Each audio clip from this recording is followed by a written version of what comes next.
여러분 안녕하십니까? 적금 풍차 돌리기라는 말씀을 들어보셨습니까? 목돈을 하나의 통장 계좌로 가입하는 것이 아니라 매월 한 달에 한 개씩 통장을 늘려가면서 여러 개의 적금을 드는 방법을 말합니다. 매월 100만 원 정도의 적금을 가입하고 싶은데 통장을 목돈으로 하나만 개설하는 것이 아니라 월 10만 원씩 한 달이 지날 때마다 매월 신규 가입해서 1년에 12개의 통장을 만드는 방법입니다. 첫 달에 첫 번째 계좌를 만들어서 매월 10만 원씩, 둘째 달에는 역시 두 번째 계좌를 거기에도 10만 원씩 10만 원씩 계속 납입해 가는 방법인데요. 결국에 12개월째 돼서는 12개의 통장이 탄생하게 됩니다. 이제 1년이 지나면은 맨 처음 가입했던 적금이 만기가 되어서 원금 120만 원에다가 거기에 소정의 약정 이자를 가산해서 이것을 만기금으로 수령해서 다시 적금을 가입합니다.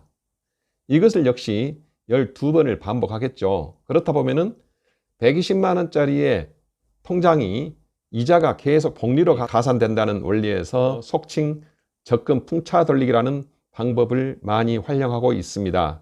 이것을 하나의 재테크 비법이라고 소개하고 있는데 흥미로운 사실에 불과하는 것이지 풍차 돌리기식의 장점이 있다고 볼 수는 없습니다.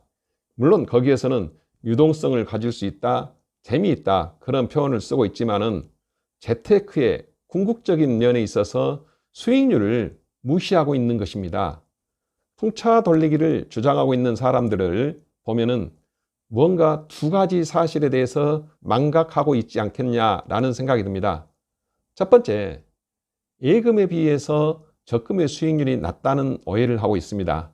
예를 들어서 예금 금리가 5%라면은 적금 금리는 2.5%밖에 안 된다 이렇게 생각하고 있는데 이는 금리의 이율 개념하고 수익률 개념을 혼돈하고 있구나 라는 생각이 듭니다. 두 번째, 1년 단위로 만기가 돼서 그 원리금을 합해서 재가입하는 경우하고 차라리 장기간 동안 묶어놨을 때 복리 효과가 더 낫다는 사실에 대해서 모르고 있지 않냐라는 생각이 듭니다. 1년마다 인출해서 그 이자를 포함해서 재가입 수년간 굴리는 경우하고 장기간 묶어놓게 되면은 수익률이 더 좋다는 것에 대해서 확인을 한번 해보겠습니다. 원금 100만 원을 이율 10%로 3년간을 예탁했을 때 두 가지로 한번 살펴보겠습니다. 첫 번째 방법은 1년마다 인출해서 재가입하고 두 번째 방법은 아예 3년간 묵혀두고 3년 후에 인출하는 경우입니다.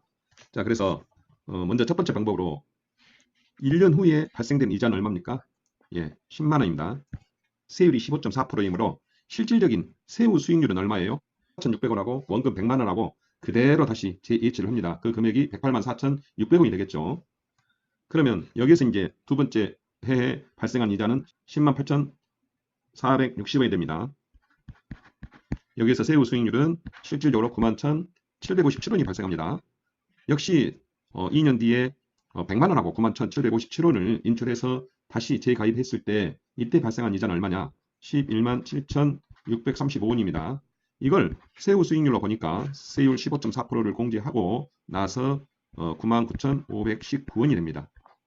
자, 그러면 실질적으로 이제 3년 동안에 발생된 총 이자액은 얼마냐? 이 금액이 되죠. 이 금액을 전부 합하면은 127만 5,800원입니다. 이하는 3년 동안 묵혀놓고 3년 후에 원금과 이자를 인출했을 때 얼마를 받을 수 있는지를 살펴봅니다. 원리금 공식은 S는 원금 곱하기 1 플러스 I의 기간 N승입니다. 그래서 원금이 100만 원입니다. 곱하기 1.1의 N승이니까 어쩌죠? 3이죠. 그래서 이걸 계산하면은 133만 1,000원입니다. 이자는 33만 1,000원이 발생됐습니다. 이제 이 33만 1,000원에서 곱하기 15.4% 이 세금을 공제하고 나서 세후 수익률은 얼마냐? 28만 원이 되겠습니다. 자, 한번 여러분 비교를 한번 해보세요. 여기에서 제1안의 방식에서는 실질적인 이자가 얼마였어요? 27만 5,876원이고 2안은 28만 원입니다. 여기에서 금액 차이는 4,200원입니다. 100만 원을 반복적으로 1년마다 재예치하는 경우하고 100만 원을 넣어놓고 3년간 기다리는 것하고의 차액입니다. 물론 여기서 금액이 적기 때문에 4,200원 차이밖에 안 나지만은 금액이 1,000만 원인 경우, 금액이 1억 원인 경우, 또 기간이 3년이 아니라 5년인 경우 점점 그 금액 차이는 커지게 됩니다. 그래서 결과는 적금을 쪼개기식 반복적으로 가입하는 것보다는 지속적으로 납입하는 것이 더 좋다는 결론이 나왔습니다.